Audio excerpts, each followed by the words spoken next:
5 years old. Itachi could not have cared less about birthdays and all that. The annual event was at best nothing more than a milestone. Whether it was spent largely adrift or packed with a variety of experiences, a year was still a year. Just because the number indicating his age had increased by 1 didn't mean that anything changed. What was important was daily training. That steadily moving forward one step at a time was important. Was how Itachi felt, but that year something truly significant had changed and shaken his heart. That something was before his eyes at that moment. So, Mikoto asked, lying back on the floor. But he didn't respond and instead sat, legs tucked underneath him, staring at the creature laying before his knees. The tiny newborn baby seemed to be intently focused on understanding his situation. While his still unseeing eyes wandered around empty space, Itachi gently touched the baby's cheek. At the sudden stimulus, the infant twitched with surprise. Shocked by this reaction, Itachi pulled his hand away, while his mother giggled as she watched. Sasuke, the child's name, his own little brother, Uchiha Sasuke. Itachi gently touched the baby's cheek one more time. Sasuke. The moment he gave voice to his brother's name for the first time, something warm exploded in his heart. Different from the love he felt for his mother and father, a special, indescribable emotion. In the end, 5-year-old Itachi couldn't really put into words just what it was. But faced with this ephemeral life, a creature who seemed like he would shatter if Itachi even touched him, something like a masculine sense of responsibility did indeed come to life inside him. The feeling that he had to protect this tiny life. "Take care of your baby brother, his mother said. And Itachi nodded fiercely, hand still on Sasuke's cheek. Itachi had trained non-stop since the day his father had taken him to the battlefield. Just 1 more year until his long-awaited start at the academy. His sole objective was to hone his skills so that he could be a ninja among ninja. Why a ninja among ninja? To rid the world of fighting, of course. Itachi simply refused to accept his father's conception of ninja as someone who lived in the midst of killing. Were the ninja arts and chakra really only the fighting? Only for fighting? Itachi was sure they were not. If you had the greater strength, you could step in between people fighting to stop them. If you were a ninja more powerful than the ninja at war, if no ninja, however skilled, stood a chance against you, then everyone would listen to and obey your commands. Itachi wanted to be that kind of ninja. He believed that if he was more powerful, more capable than anyone else, he would be able to stop even enormous fights like the last Great War. He had a goal, so his devotions were not difficult. A grove near his house was his training ground. Wooden targets were hung on the cedar trees in the cluster surrounding him. Each was about the size of a human head, with 2 black circles drawn on it. Itachi stood alone in the deserted wood, kunai tucked between his fingers, 4 in each hand. The 8 kunai were his weapons of choice. He closed his eyes and slowly pushed the air out of his lungs from the bottom of his stomach. As he crouched down, he kicked at the ground as hard as he could. His body danced into the air and flipped upside down. He held his arms to his chest and then shot them out to both sides, and 8 flashes of light scattered in 8 directions.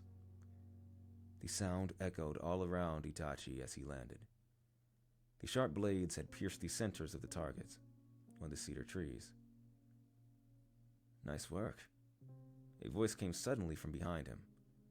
Itachi swallowed his breath and looked back to see a boy with black hair standing there. He was clearly older than Itachi.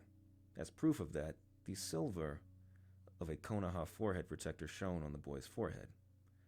"How old are you?" the boy asked. Itachi didn't know his name, but he had seen this boy before. Another ninja of his Uchiha clan. 5. That kind of mastery of kunai at your age You're really something, huh? The boy stretched out a hand. Uchiha Shisui. I know, Itachi. Military Police Chief Fugaku's kid. Itachi was confused by how friendly Shisui sounded. It probably showed on his face since Shisui shrugged and opened his eyes wide.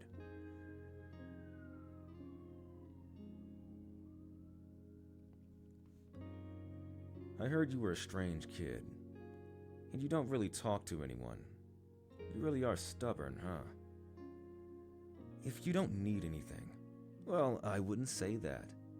The smiling Shisui disappeared. Itachi's eyes chased after his aura, the sky. As he danced up into the air like Itachi had moments earlier, both of Shisui's arms flew out and 8 flashes of light shot through the air. Whoa. Itachi opened his eyes wide in amazement. How's that? Shisui grinned as he landed. I'm not too shabby with kunai either, right? New kunai stabbed into the surface of the targets on the cedar trees. Immediately to one side of the kunai Itachi had plunged into them earlier. Naturally, these were the ones Shisui had thrown. I've been watching you training here every day for a while now. He slowly approached Itachi, holding out his hand once more. Let's be friends. Shisui's voice was warm. His demeanor naturally pulled Itachi in. Accepting the invitation, Itachi extended his right hand. Warmth wrapped itself around his palm. Nice meeting you, Itachi.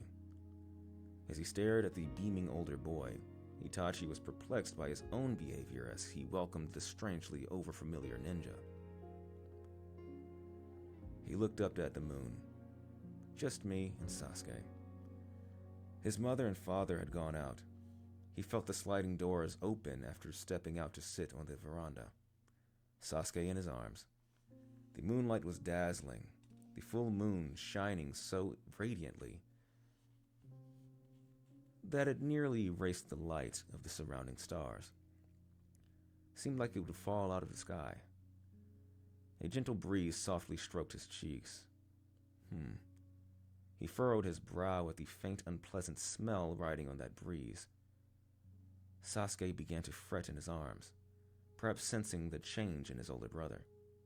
Or perhaps because of the keen sensitivity of a baby noticing something out of the ordinary. Itachi stared at the moon in the sky. What is this feeling? Sasuke began to cry. There. Even as he rocked his baby brother soothingly, his eyes stayed focused on the moon. The wind blew once more, smelling like a wild animal. I don't like this feeling. Why are Mom and Dad always out at times like this? Sasuke began to cry even harder. This was definitely not the time for staring up at the moon.